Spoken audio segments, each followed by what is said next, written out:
और संयोग से देखिए उस दिन भी 12 फरवरी 1824 सन में हुआ था। तिथि और दिनांक प्राय मेल नहीं होते, लेकिन तिथि भी और दिनांक भी दोनों एक साथ मेल हुआ है। कितने वर्षों में मेल हुआ होता है? प्राय तिथि के हिसाब से करें तो अंग्रेजी दिनांक मेल नहीं होता, अंग्रेजी दिनांक करें तो तिथि मेल नहीं खाती। तो आज के दिन महर्षि दयानंद का जन्म हुआ था। हम उनको बड़ी श्रद्धा से स्मरण करते हैं। 200 वर्ष पूरे हो गए थे और आज से 202 वर्ष चालू हुआ। आज तक हमने संकल्प पाठ में एकोत्तर द्विशततमे पढ़ रहे थे। कल से द्विउत्तर द्विशततमे श्रीमद् दयानंद में ये पाठ होगा। तो ऋषि का जन्म 202 वर्ष हो चुके हैं। हमारे यदि पीढ़ियों को हम देखें 202 वर्ष पूर्व हमारे पिता, उनके पिता, उनके पिता, उनके पिता कौन थे हमको पता नहीं। इन ऋषि को हम स्मरण करते। क्यों स्मरण करते? ऋषि में तो अनेक विशेषताएं हैं, लेकिन ईश्वर के प्रति अनन्य भक्ति, अनन्य निष्ठा, अनन्य प्रेम, जिसको हम ब्रह्मनिष्ठा के रूप में विचार करते हैं। महर्षि दयानंद की जो ब्रह्मनिष्ठा वो अद्वितीय है। ऐसी ब्रह्मनिष्ठा और किसी में मिलना प्रत्यक्ष रूप में कठिन होता।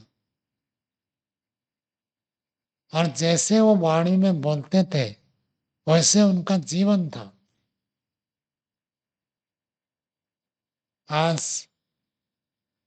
महर्षि दयानंद ने जिन सिद्धांतों को, जिन विचारों को प्रस्तुत किया था उसका प्रचार प्रसार करने वाले बहुत है। यद्यपि पूरी सृष्टि, पूरी धरती को देखें तो हमारी संख्या बहुत कम है, फिर महर्षि दयानंद ने अकेले और शास्त्र अध्ययन, विद्या अध्ययन करने के बाद उनके जीवन में केवल 10 साल प्राप्त हुए और 10 साल में महर्षि ने इतना काम कर दिया तो अद्वितीय है। आज हम आर्य समाज की स्थापना कर 150 साल हो चुके हैं। महर्षि के तुल्य ऐसे कोई दूसरा हमको मिलता नहीं। तो प्रचारक तो बहुत है, विद्वानों की भी कमी नहीं है। ऐसे एक से बढ़कर एक धुरंधर विद्वान विद्यमान है। प्रचारक भी है, बुद्धिमान भी है, तार्किक भी है, सब कुछ कुशलता है, लेकिन महर्षि के तुल्य कार्य क्यों नहीं होता, क्यों नहीं कर पाते, वैसे परिणाम क्यों नहीं आता? केवल 2 बात की कमी है। एक तो महर्षि की जो ब्रह्मनिष्ठा है वैसे व्यक्ति आज मिलना कठिन है, और दूसरी बात है महर्षि के कथने और करने दोनों एक थे। जो कहते थे वो खुद करते थे। कोई भी वैदिक सिद्धांत कुछ भी आप देखिए, चाहे आर्य समाज के नियम को उठाकर देखिए, आर्य उद्देश्य रत्नमाला में प्रस्तुत 100 रत्नों को देखिए, जो कुछ भी प्रस्तुत किया सब उनके जीवन में आपको देखने को मिलेगा। तो महर्षि दयानंद अनेक गुणों से संपन्न थे। यदि ब्रह्मनिष्ठा को हटा दिया जाए, सारे गुण उनके इस प्रतिभा को प्रकट करने में समर्थ नहीं होते। महर्षि दयानंद एक जन्म में कोई भी नहीं बनता। एक जन्म में कोई ऋषि नहीं बन जाता है। एक जन्म में कोई योगी विद्वान नहीं बन जाता। कितने जन्मों का उनका पुरुषार्थ, जन्म जन्मांतर पुरुषार्थ करते करते करते करते अंतिम जन्म में महर्षि दयानंद के नाम से प्रसिद्ध हुए और जीवन मुक्त हुए और मुक्ति को प्राप्त कर गए। तो अनेक जन्मों की साधना का फल ऋषि दयानंद के रूप में हमारे सामने प्रकट हुआ। अब वो तो जन्मजात विवेकी वैरागी बुद्धिमान थे। अब जन्म से हमारे ऐसी प्रतिभा नहीं है, तो हमको फिर कर्म से करना पड़ेगा। जो जन्म से नहीं है वो कर्म से होता। महर्षि दयानंद 14 वर्ष की आयु में, आप सबको पता है, यजुर्वेद पूरा कंठस्थ कर लिया था। उनके पिताजी शिव जी के भक्त थे। शिवरात्रि आने वाला है और यजुर्वेद में जो 16वां अध्याय है उसका नाम है रुद्र अध्याय। तो उसी के आधार पर ये सब लोग रुद्र, शिव, कैलाश ये सब कल्पना करते हैं उस वहां प्रदत्त मंत्रों के आधार पर। तो यजुर्वेद को उन्होंने कंठस्थ कर लिया था। इसलिए महर्षि ने भाष्य में किया तो यजुर्वेद और ऋग्वेद दोनों भाष्य एक साथ शुरू किया था। कैसी प्रतिभा उनके पास। हम एक पुस्तक लिखे तो कितने वर्ष लग जाते हैं, सोचना पड़ता है, परिकल्पना करनी पड़ती है, फिर उसको काट छांट करना पड़ता है। लेकिन वो एक एक साथ, वेद जो है सबसे चरम परम ग्रंथ, इतना सूक्ष्म और गहन, उसका 2 वेदों का भाष्य एक साथ शुरू किया। मतलब कल्पना आती थी। ऋषियों की जो प्रतिभा होती है वो सामान्य मनुष्य को हम विचार नहीं कर सकते। ऐसे ही महर्षि पाणिनि जी ने जो अष्टाध्यायी व्याकरण बनाया, आज के भाषाविद और वैज्ञानिक उसको देखकर बड़ा आश्चर्य होता है कि बिना कंप्यूटर के ऐसे बनाना तो कठिन है। इतना ये परस्पर समन्वय, इंटीग्रेटेड, एक सूत्र के साथ सारे सूत्र जुड़े हुए हैं। अकेले एक सूत्र को हटा देंगे तो उसका मीनिंग कुछ भी नहीं होगा। सारे सूत्र को जोड़ते तब अर्थ निकल कर आता। तो इतने प्रतिभा, मतलब कल्पना आती थी, हम कल्पना नहीं कर सकते। वैज्ञानिक इसको देखकर कहते हैं मानव मस्तिष्क का सर्वश्रेष्ठ आविष्कार। इससे बढ़िया और कुछ आविष्कार नहीं हो सकता। और भाषाओं को देखकर ऐसे व्याकरण की रचना करना अद्वितीय है। ऐसे ही अन्य ऋषियों की जो प्रतिभा है हम देखते हैं, योग शास्त्र देखते हैं, महर्षि पतंजलि का और महर्षि व्यास जी ने उसमें भाष्य किया है। उस शास्त्र को जब देखते हैं, पढ़ते हैं और प्रयोग करते हैं तो लगता है कितने अद्भुत चीज उन्होंने कैसे साक्षात्कार करके प्रत्यक्ष करके लिखा है। सोच समझकर कल्पना से कोई ऐसे नहीं बना सकता योग विद्या, और बिल्कुल सटीक उसका परिणाम हमको मिलता है।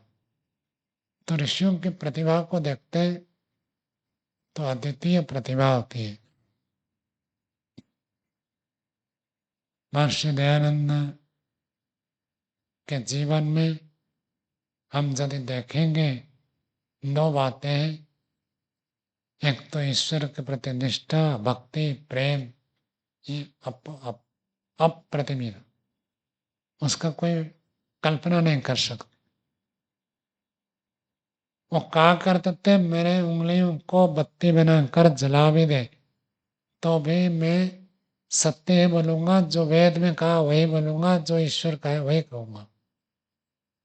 हम सब प्राय करके देखेंगे जीवन में कभी ना कभी किसी न किसी को खुश करने के लिए कुछ ना कुछ हम 19-20 करते हैं। लेकिन ऋषि का वाक्य वचन देखेंगे कैसे अद्भुत। कहते हैं ये संसार के राजा को खुश करने के लिए मैं विश्व ब्रह्मांड के जो राजा है उसके विपरीत कैसे हूं। और राजा को कहते हैं आपका राज्य को तो मैं दौड़ लगाकर पार कर जाऊंगा। अप्रतिम शक्ति बल था, क्या आपका राज्य तो मैं दौड़ कर पार कर जाऊंगा। नहीं, उस परम पिता का राज्य से कहा जाओ, उसके बाहर कहा जाओ। आप नाराज हो जाए, दुखी हो जाए, मेरे पर अप्रसन्न हो जाए तो आप मुझे राज्य से निकाल दे अथवा मैं खुद निकल जाऊंगा। परम पिता के राज्य से तो कोई निकल नहीं सकता। सैद्धांतिक रूप से शास्त्रों से पढ़कर हम भी जानते हैं, लेकिन ऐसी अनुभूति, ऐसे व्यवहार जो ऋषियों ने बताया, जो वेद में बताया, जो शास्त्र में बताया, बिल्कुल वैसे ही जीवन जीना, ये हमको ऋषि दयानंद के जीवन में मिलता। ऋषि तो कितने भी हुए, लेकिन अन्य ऋषियों की जीवनी हमारे पास उपलब्ध नहीं है, इतना विस्तार से नहीं है।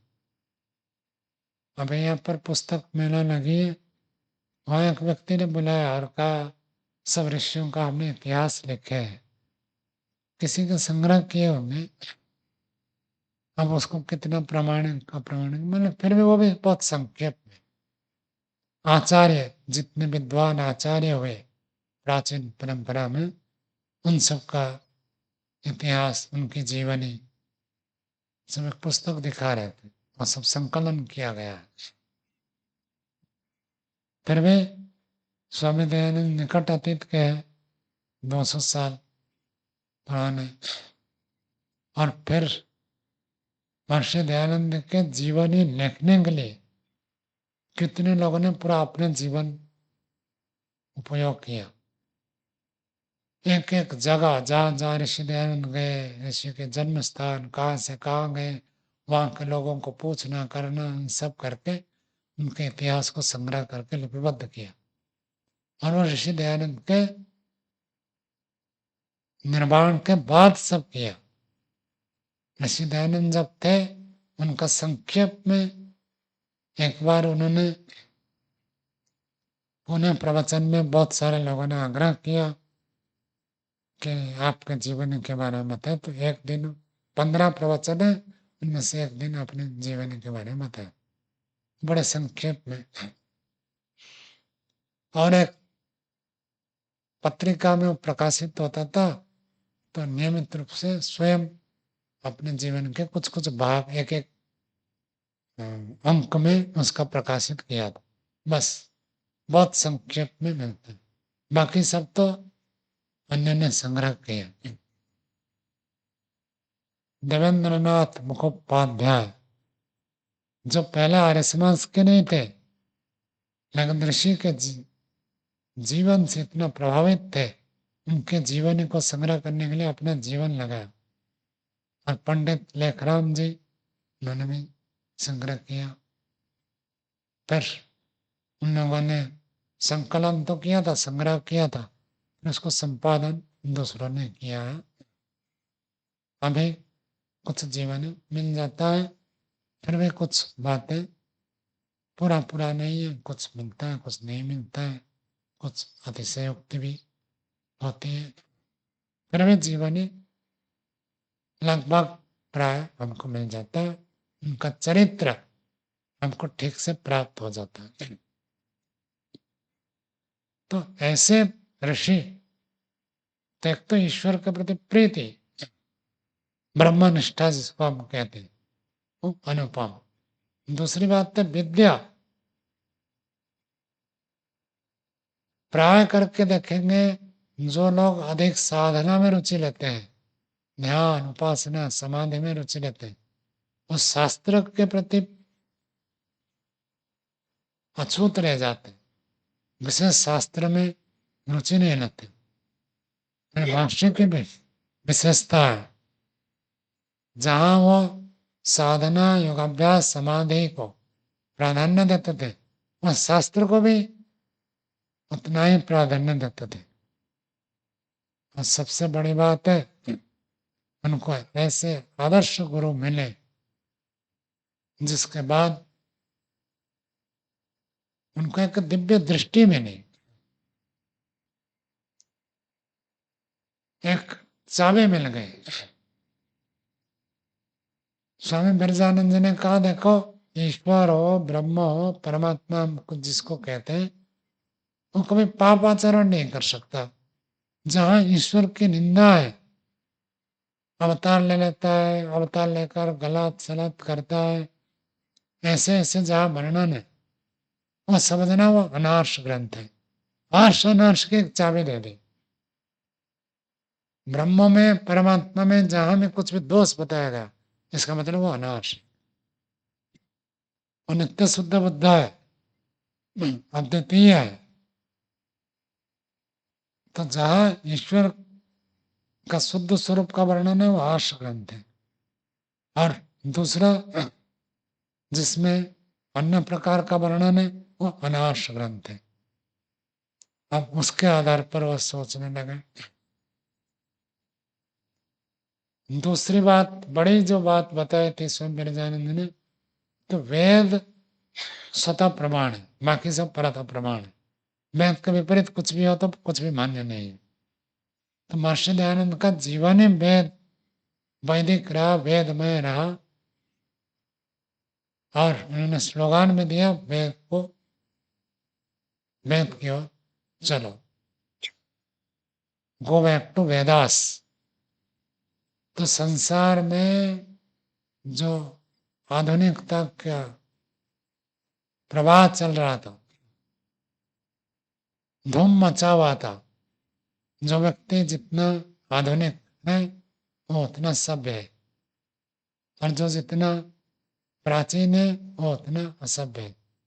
पूरा शीर्षासन किया महर्षि दयानंद का। वेद ही श्रेष्ठ है और वैदिक ऋषि श्रेष्ठ है, बाकी सब तो अनार्य है, अनाड़ी है, ये प्रतिपादित किया। तो एक क्रांति का जो सूत्रपात है वो महर्षि दयानंद ने किया था। आर्ष अनार्ष इनका भेद करना, सत्य असत्य ग्रंथ का विवेचन, ये उनका बड़ा अवदान है। और ऋषिकृत ग्रंथों को पढ़ें। महर्षि का वाक्य है, सत्यार्थ प्रकाश में लिखा है, ऋषियों के ग्रंथों को पढ़ना जैसे बहुमूल्य मोतियों को पाना। एक डुबकी लगाओ और बहुमूल्य मोतियों को पाना। और जो ऋषि नहीं है, साधारण व्यक्ति है, उनके ग्रंथों को पढ़ना तो पहाड़ खोदना और कौड़े का लाभ होना। पढ़ते हैं जब हमको पता चलता है ऋषियों के ग्रंथ में क्या विशेषता, छोटे छोटे सूत्र पूरा जीवन को प्रभावित करने वाले। और अनार्ष ग्रंथ होते इतना सर्व लिखते हैं, सार निकालेंगे तो कुछ नहीं निकलता। तो महर्षि दयानंद जहाँ वेदों को स्वीकार करते थे, सब ऋषियों को प्रामाणिक माना, वहां ईश्वर के प्रति भक्ति निष्ठा में पारंगत है। विवेक और वैराग्य की जो पराकाष्ठा, जिसको हम कहते हैं चरम सीमा, सब जगह। अब इतने दिनों से हम मुक्ति की चर्चा कर रहे हैं, विवेक की चर्चा कर रहे हैं, विवेक की जो स्थिति है उनके जीवन में संपूर्ण रूप से आपको देखने को मिलेगा। कहीं अविवेक की स्थिति नहीं मिलेगी। यह ऋषि की वैशिष्ट्यता। वैराग्य से परिपूर्ण। कितना प्रलोभन आया सामने, इन सब प्रलोभन को टुकराया। नहीं चाहिए, सत्य ही चाहिए, वेद चाहिए, उसके विपरीत कुछ नहीं। ये वास्तविक ऋषि ऐसे ही होते हैं। और जो सच्चे हृदय से आस्तिक होते हैं और ऋषि दयानंद को स्वीकार करते हैं, और जिनके अंदर कुछ मलिनता है, वो तो किसी में भी दोष देखेंगे, वो तो ईश्वर में भी दोष देखते हैं। तो महर्षि दयानंद के ऊपर एक श्लोक भी रचना है, उसके ऊपर भी हम चर्चा कर सकते हैं। स्वामी दयानंद सरस्वती, उनका नाम जो है, ये नाम इस रूप में क्यों पड़ा है?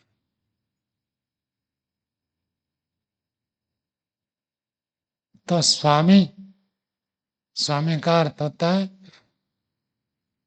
जो, हम देखिए सन्यास के पीछे उससे पहले स्वामी शब्द लगा देते। जब तक घर परिवार में स्वामियों का रहता है तब उसको कोई स्वामी नहीं कहता। और जब घर छोड़ देता है, धन संपत्ति छोड़ देता है, सब मालिकपन छोड़ देता है, तब उसको स्वामी कहते हैं। सन्यास हो जाने से क्या होता है? सब कुछ छोड़ना होता है ना। जब छोड़ दिया तब स्वामी कैसे? और जब तक अपने पास सब था, घर है, परिवार है, बैंक बैलेंस है, गाड़ी है, मोटर है, तब उसको कोई नहीं कहता स्वामी। कारण क्या है? जिसके पास घर है, बैंक बैलेंस है और धन संपत्ति, साधन सुविधा है, उनको स्वामी ने कहकर दास बनाना। किसका दास? मन और इंद्रियों का दास, मन और इंद्रियों का गुलाम। मन जैसे चाहता है, इंद्रियों के सुख के लिए वो व्यक्ति प्रयत्न करता है, तो इसलिए उनको स्वामी नहीं कहते, दास कहते। और जब ये सब छोड़ दिया तो मन इंद्रियों के ऊपर मालिक बन गया। अब मन उसको खींचकर नहीं चले जाता। पहले, सन्यास से पहले धन उसके ऊपर मालिक था, वो तो मालिक था ही नहीं। धन उसके ऊपर हावी हो रहा था, इंद्रियों का आकर्षण उसके ऊपर हावी हो रहा था, तो इसलिए वो तो स्वामी नहीं। स्वामी कौन हुआ? जो जिसके ऊपर हावी होता है। अब क्या है, मन उस सन्यासी को खींच कर नहीं ले सकता, इंद्रियों का विषय उसको आकर्षित नहीं करते, इसलिए उनके ऊपर मालिक हो गया तो उसको स्वामी कहने लगे। ये वास्तविक स्वामी का अर्थ है। योग दर्शन में वैराग्य की चर्चा करते हुए बताया कि दृष्टानुश्रविक विषय वितृष्ण वशीकार संज्ञा वैराग्यम। वशीकार, बस में करने की अनुभूति, उसका नाम है वैराग्य। जो व्यक्ति अपने मन को, मुख्य तो मन है, मन को बस में हो गया तो इंद्रिया अपने आप बस में हो जाएगी। मन को, चित्त को जो व्यक्ति बस में करने की अनुभूति करता है वो वैरागी है। अब मुक्ति के साधन में हमने विवेक की चर्चा की, उसके बाद वैराग्य का क्रम है, वैराग्य की भी चर्चा करेंगे। तो वशीकार संज्ञा, सम्यक ज्ञान, बस में करने की अनुभूति।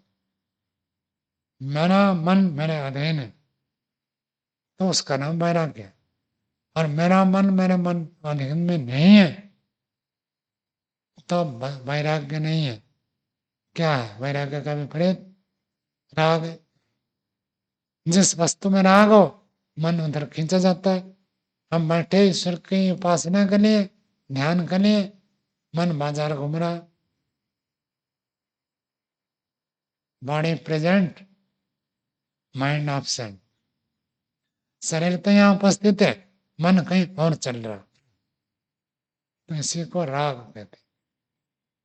और वैराग्य हो जाए तो मन को हम जब चाहे, अब चाहे तो हम योग दर्शन याद करेंगे, अब योग चाहे तो योग, नहीं व्याकरण के सूत्र याद करना तो व्याकरण का याद करेंगे, खाने में लगाएंगे तो खाने का लगाएंगे। यही योगियों की बड़ी बात होती है। मन को जैसे चलाना चाहते हैं, जहां लगाना चाहते हैं वो लगाते हैं। और जो योगी नहीं है, मन जहां लगाना चाहता है व्यक्ति वहां लग जाता है। इतना ही अंतर है, तो उनको स्वामी कहा गया। और जो भी सन्यास होते हैं उनके साथ प्राय करके आनंद शब्द लिखा रहता। आजकल लोग लिखते नहीं, कई लोग अलग अलग नाम रखते हैं, लेकिन परंपरा यही है, हमारे वैदिक परंपरा में यही है, स्वामी आनंद, ये लगता ही लगता। आनंद का अर्थ होता है ईश्वर के आनंद की अनुभूति। एक नियम है, जब व्यक्ति सांसारिक सुखों को त्याग करता, सांसारिक सुख से मुख मोड़ता है, तब ईश्वरीय सुख मिलता। कठोपनिषद में ऋषि कहते हैं श्रेयश्च प्रेयश्च, एक श्रेय मार्ग है, एक प्रेय मार्ग है। और ये दोनों विपरीत विपरीत है ऐसे बता। ऐसे नहीं कि मैं प्रेय में भी चलूं, श्रेय में भी चलूं, चोरी भी करो और दान भी दो। आपको चोरी करे और दान करे तो चोरी कहा जाएगा, दानी नहीं कहा जाएगा। जो चोरी नहीं करता दान देता वो दानी है। ऐसे तो कोई भी व्यक्ति 24 घंटा क्रोध करता है क्या? नहीं करता है ना। तो शांति तो रहता है, शांत रहता है, लेकिन कभी कभी क्रोध करता है तो क्रोध ही कहते हैं ना, शांत तो नहीं कहेंगे। झूठ तो कोई हर बार नहीं बोलता है, और दिन भर में हम अधिकांश तो सच ही बोलते, कभी कभार झूठ बोलते, फिर भी उसको मिथ्यावादी कहते। जबकि परसेंटेज देखेंगे तो ज्यादा सत्य बोलता। भूख लग रही है तो कहता है भूख लग रही है, तो सत्य है वो। ऐसे तो सत्य बोलते, कभी मिथ्या बोल दे तो ऐसे ही श्रेय मार्ग और प्रेय मार्ग दोनों परस्पर विपरीत है, दोनों एक साथ चले नहीं हो। श्रेय आदर्शवाद और अवसरवाद। आदर्श जो होता है नियम है, वैसे ही करना है, विपरीत नहीं करना है। अवसरवाद, जब अवसर मिले तब जैसे अच्छा करे तो अच्छा करे, और कभी अवसर मिल जाए तो बुरा भी कर ले। महर्षि ऋषियों के जीवन देखे आदर्शवाद, कभी अवसर नहीं मिलेगा, अवसरवाद नहीं मिलेगा। और जो व्यक्ति सांसारिक सुखों से ऊपर उठता है, सांसारिक सुखों के प्रति आकर्षित नहीं होता, उसको ईश्वर का आनंद मिलता है। ये नियम है। सन्यास बनने से सब काम से उसको छूट है, लेकिन ईश्वर की उपासना, ध्यान, ब्रह्म यज्ञ से कोई छूट नहीं। ब्रह्म यज्ञ तो करना, और ब्रह्म यज्ञ से परमात्मा का आनंद मिलता है। तो इसलिए सन्यास हो जाए तो उसमें स्वामी लिखते हैं और आनंद लिखते हैं। क्योंकि वो परमात्मा का आनंद से परिपूर्ण होते हैं। वैराग्य का जो आनंद है संसार के विषय भोग में, वो आनंद नहीं है। मोटे रूप में, स्थूल रूप में आप समझना चाहें तो ऐसे समझ सकते हैं, जैसे माँ खुद नहीं खाती है, भूखी रहती है, लेकिन बच्चे को भोजन खिलाती है। माँ को खाने में इतना सुख नहीं है जितना सुख बच्चे को खिलाने में होती है। और मानव माताएं कैसे घर में मैनेजमेंट करते हैं तो जाने। इतने लोग आएंगे, भोजन होता है, या तो ज्यादा होगा या तो कम होगा, कैसे सब मैनेजमेंट करते हैं, और रोज करना पड़ता है। अलग बात है, अब मानो भोजन कम पड़ेगा, अब बच्चा आया नहीं और अतिथि आया, सब खा गए। अब बच्चा आ गया तो बच्चे को खिलाएगी या माँ खुद खाएगी। यदि एक व्यक्ति के लिए है तो माता प्राय अनेक बार मैंने देखा स्वयं कम खाएगी, जैसे तैसे काम चलाएगी, लेकिन दूसरों को खिला देती है। जब खाने में ही सुख होता है तब तो स्वयं खा, जो खा ले तो उसको उतना सुख नहीं मिलता, और जो ना खाकर दूसरों को खिलाती है उनको बड़ा सुख मिलता है। ये वैराग्य का सुख है। ऐसे ही हम देखेंगे, वैराग्य में जो आनंद आता है वो भोग में आनंद नहीं। कोई अनाथ है, अभावग्रस्त है, पीड़ित है, जरूरतमंद है, और हमारे पास सीमित साधन है, हम उसको प्रयोग करें तो उसको दे नहीं सकते, उसको देते तो हम प्रयोग नहीं कर सकते। जब देते हैं अंदर से एक आनंद होता है। मुक्ति के साधन में विवेक के बारे में हम चर्चा कर रहे थे। महर्षि दयानंद नवम सुमनास में लिखते हैं, जब कोई व्यक्ति बुरा कर्म करने का मन में सोचे तो उसके मन में भय, लज्जा, शंका उत्पन्न होती है। 10 रुपया पड़ा है, उठाएंगे तो एक बार आप इधर उधर देखेंगे, भय होगा, तो देख तो नहीं रहा। शंका होगी, मैं उठाओ तो कोई कहेगा अरे कितना लोभी है, देखो किसी का पड़ा है और उठा, ये उठा कर ले रहा। शंका होती है, लज्जा, शर्म आती है उठाने में। और विशेषकर उस स्थिति में जब किसी का गिरा, हमको पता है उस व्यक्ति का गिरा है, तो हमको उठाने में शर्म आए। चोरी करने के लिए सोचे तो भय, लज्जा, शंका होती है। गलत काम करने के लिए सोचे तो भय, लज्जा, शंका होती है। ये तो प्रत्यक्ष है। कभी भी कोई भी गलत काम करने जाते हैं, अंदर से भय, लज्जा, शंका।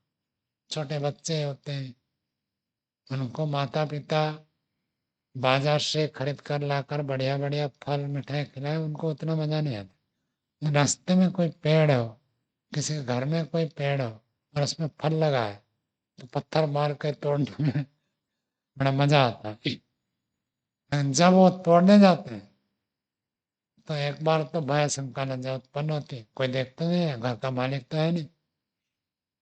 ये जो भय, लज्जा, शंका उत्पन्न होती है। और अच्छा काम करें, 1 रुपये भी यदि हम किसी को देने की इच्छा करें तो मन में आनंद उत्पन्न होता है, उत्साह होता है, निर्भीकता होती है। अच्छे काम में आनंद, उत्साह, निर्भीकता, और बुरे काम में भय, लज्जा, शंका। महर्षि वहां नवम समनास में लिखते हैं, ये ईश्वर की ओर से है, जीव की ओर से नहीं है। और जो व्यक्ति परमात्मा की इस प्रेरणा के अनुसार चलेगा वो दिन प्रतिदिन उन्नति करके मुक्ति तक पहुंचे। ये लिखा, ईश्वर की प्रेरणा सबके अंदर है। अलार्म तो बजता ही है। अब अलार्म बज रहा है, फिर व्यक्ति सो रहा है, अथवा उसको स्नूज कर देता है, हटा देता है, फिर सो गया, तब तक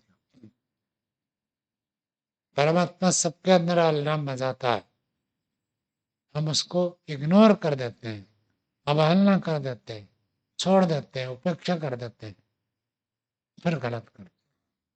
पहली बार कोई व्यक्ति गलत काम करता है, बहुत भय लज्जा शंका होती है। अब उसके बाद फिर वो धड़ास बना लेता है, तो धीरे धीरे वो अलार्म तो बजता है लेकिन सुनाई नहीं देता, अथवा आदत बन जाती है। कई लोगों को आप देखोगे गाढ़ निद्रा में होते हैं, अलार्म बजने पर भी उनकी नींद खुलती नहीं। ऐसा अभ्यास कर लिया, बजता रहे, सोते रहे, फिर पता नहीं चला। तो परमात्मा का आनंद उस व्यक्ति को मिलता है जो उसके प्रेरणा से चलता है। जिस कार्य में भय लज्जा शंका, उस कार्य को ना करे, और जिसमें आनंद उत्साह निर्भयता हो, उसको करता है, तो व्यक्ति निश्चित रूप से परमात्मा का आनंद मिलता है। अच्छा काम करेंगे तो ईश्वर की ओर से आनंद तो मिलेगा ही मिलेगा तत्काल। परिणाम तो बाद में आएगा, रिजल्ट बाद में आएगा, फल बाद में आएगा। तुरंत आपके हृदय में अच्छे कार्य करते हैं, सोचते ही आनंद उत्पन्न होता है, उत्साह आता है। तो इसलिए संन्यास होने के बाद, स्वामी के बाद आनंद लिखते हैं। उसके बाद जो सरस्वती लिखते हैं वो परंपरा से होता, जिससे संन्यास लेते हैं। और सन्यासी 10 प्रकार के होते हैं। स्वामी मिर्जानंद जी दंडी थे, तो दंडी जो दंड हमेशा रखते हैं, आजकल के जो शंकराचार्य लोग होते हैं वो दंड रखते हैं, तो दंडी स्वामी लिखा जाता है। तो दंडी अलग हो गए। सरस्वती उनको कहते हैं जो ज्ञान पठन पाठन उपास विद्या के प्रचार प्रसार में रहते हैं, वो आचार्य कोटि के होते हैं।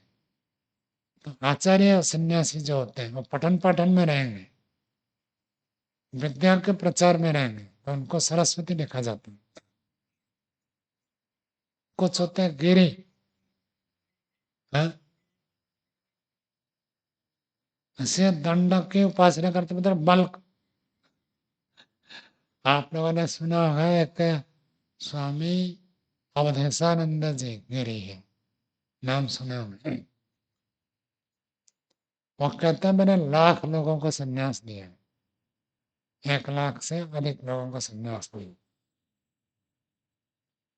कोई ऐसे शास्त्र के पढ़े हुए विद्वान नहीं होते जो अखाड़े में जाते हैं, कुश्ती करते हैं, बल करते हैं। तो ऐसे व्यक्ति विवाहित नहीं है और धर्म में चलना चाहते हैं, तो उनको संन्यास दे देते हैं। तो उस प्रकार के जो दंड की उपासना करते हैं, सुरक्षा के लिए रखना तो होता ही है दंड। स्वामी सत्यपति जी हमेशा लाठी रखते थे साथ में, लेकिन उस साथ में उसके बल की जो उपासना करते हैं उनको दंड कहा जाता है। और सब मिर्जानंद जी तो एक तो प्रज्ञा चक्षु थे, आंख से देख नहीं दे सकते थे, उनको तो दंड रखना ही पड़ेगा, नहीं उस रूप में होते हैं। कुछ गिरी होते हैं, गिरिकार तो पहाड़ों में रहेंगे, वहीं रहकर वो ध्यान साधना आदि करते हैं, प्रचार प्रसार में नहीं जाते अथवा बहुत कम जाते। और कुछ होते हैं पुरी, पुरी का अर्थ नगर, ब्रह्मपुर, कानपुर, ऐसे पूर्व नगर को कहते हैं। नगरों में भ्रमण करके जो प्रचार प्रसार करते हैं वो पुरी। महर्षि दयानंद के प्रारंभिक योगाभ्यास के जो गुरु थे शिवानंद गिरी, योगानंद पुरी, तो गिरी पुरी सन्यासी होते हैं। गिरी पुरी सन्यास, दंडी, सरस्वती, ऐसे अलग अलग प्रकार के सन्यासी होते हैं। हमारे गुरु जी स्वामी सत्यपति जी परिव्राजक थे, उनके गुरु जी स्वामी ब्रह्ममुनि परिव्राजक थे। तो जिससे सन्यास लेंगे उसका जो अंतिम संज्ञा है वो जोड़ता है। जैसे आजकल भी बाप का नाम, टाइटल वो बेटे के साथ जुड़ता है, वैसे ही परंपरा है। तो परिता ब्रजती थी परिव्राजक, जो सब और प्रचार करते हैं, परिभ्रमण करते हैं, किसी एक जगह में बंधे हुए नहीं रहते, उनको परिव्राजक। तो अष्टाध्यायी में सूत्र भी आता है, मस्करा मस्करिणो मणु परिव्राजक हो, परिव्राजक के लिए निपातन किया है वह शब्द। परिव्राजक शब्द बहुत प्रसिद्ध है। बौद्ध भिक्षुओं का भी ये नियम है, वो एक जगह नहीं रहेंगे, एक एक जगह सब प्रचार करेंगे। तो ऐसे ऐसे अलग अलग प्रकार के सन्यासी होते हैं। महर्षि दयानंद सरस्वती थे, वो ज्ञान के बहुत उपासक थे, वेद भाष्य तक पहुंचना कोई सामान्य बात नहीं है। व्याकरण में अधिगत विद्वान, मतलब पूरा पढ़ने वाले तो व्याकरण खूब पढ़ते हैं, सारा कुछ उपस्थित होना बहुत कठिन होता है। हर समय वो उनको उपस्थित रहता था, व्याकरण में अच्छी योग्यता, फिर निरुक्त में योग्यता होनी चाहिए। जो शब्द व्याकरण से सिद्ध नहीं होता, निरुक्त से होता, तो निरुक्त में भी अच्छा पकड़ हो, उपस्थिति हो, तब जाकर वेद भाष्य करेगा। दूसरी बात है, अंतःकरण पवित्र होना चाहिए। अंतःकरण पवित्र नहीं, कितना भी व्याकरण जानता है, निरुक्त जानता है, वेद भाष्य नहीं कर सकता। अंतःकरण की पवित्रता चाहिए। दूसरी बात है, दर्शन शास्त्र हमारे सिद्धांतों की व्याख्या करते हैं, सब दर्शन शास्त्र का अनुभव हो, योग विद्या में पारंगत हो, ऐसी योग्यता हो, तब जाकर वेद भाष्य कर सकते हैं। नहीं तो वेद के ऊपर कोई भी प्रयत्न करने में समर्थ नहीं होता। मैं वेद पढ़ सकता हूँ, पढ़ा सकता हूँ, बहुत दुर्लभ। वेद पढ़ने के लिए ही लोग तैयार नहीं हो पाते, पढ़ाने के लिए भी नहीं, और वेद का भाष्य करना तो बहुत दुर्लभ। तो कोई ऐसे प्रतिभावान होते हैं, पूर्व जन्म के प्रबल योग्यता होती है, तो उस प्रकार की प्रतिभा होती है, लेकिन पुरुषार्थ करने से होगा। इस जन्म में हम लगे रहे तो इस जन्म में जितनी योग्यता है अगले जन्म में बढ़ेगी, अगले जन्म में और बढ़ेगी, अगले जन्म में और बढ़ेगी, ऐसे बढ़ते बढ़ते योग्यता। एक तो विद्या की योग्यता और एक वैराग्य की योग्यता। जो वैरागी होते हैं वो प्राय शास्त्र नहीं पढ़ते, वैरागी बहुत होते हैं, गृहस्थ में नहीं जाएंगे, विवाह नहीं करेंगे, खाने पीने में कोई रुचि नहीं है, साधना करेंगे, आंख बंद करके बैठेंगे, ध्यान उपासना सब करते हैं, शास्त्र पढ़ो कह के पढ़ कर क्या करेंगे। और कुछ लोग होते हैं दिन रात पुस्तक के पीछे पड़े रहेंगे, इतना इतना पढ़ते हैं, 1 घंटा भी बैठकर ध्यान नहीं करेंगे। दोनों मिले किसी में तो आपको महर्षि दयानंद के जीवन में प्राप्त होगा। तो ऐसे महापुरुष का आज जन्मदिन, तिथि से भी और दिनांक से भी दोनों आज मेल हुआ, तो हमने उनको स्मरण किया।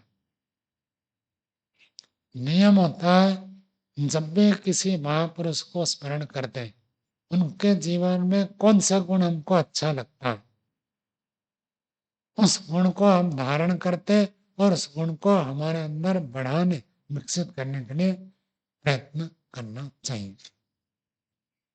महर्षि दयानंद तो बहुमुखी प्रतिभा के धनी थे, इतनी प्रतिभा है, सारे प्रतिभा को हम धारण करें, बढ़ाएं, इतना सामर्थ्य नहीं, लेकिन हम एक गुण को तो धारण कर सकते हैं। जो उनका एक दिव्य गुण हमको अच्छा लगता है, उस दिव्य गुण को हम अपने जीवन में धारण कर सकते हैं, उसको बढ़ा सकते हैं और उसको दृढ़ करने के लिए प्रयत्न कर सकते हैं। तभी हम उनको स्मरण करना सार्थक होता है। हम उनके पथ में चलते हैं तो उनके जैसे जीवन में आचरण करते हैं। कभी भी संसार में, व्यवहार में कहीं द्वंद्व उत्पन्न होता है, ऐसी स्थिति में क्या करे, ऐसे करे ऐसे करे, तब वहां ऋषि दयानंद को स्मरण करते हैं कि मेरे जगह पर महर्षि दयानंद होते तो क्या करते, जो वो करते हैं वो हमको करना। ऐसे जो जीवन में आदर्श आइकन के रूप में हम रखते हैं तो हमारा जीवन तदनुकूल हो जाता है। जैसे वो जीवन मुक्त होकर मानव जीवन को सफल बनाए, हम भी ऐसे जीवन को सफल बना सकते हैं। उनके जीवन से हम प्रेरणा लें। इतना कहकर वाणी को विराम देते हैं।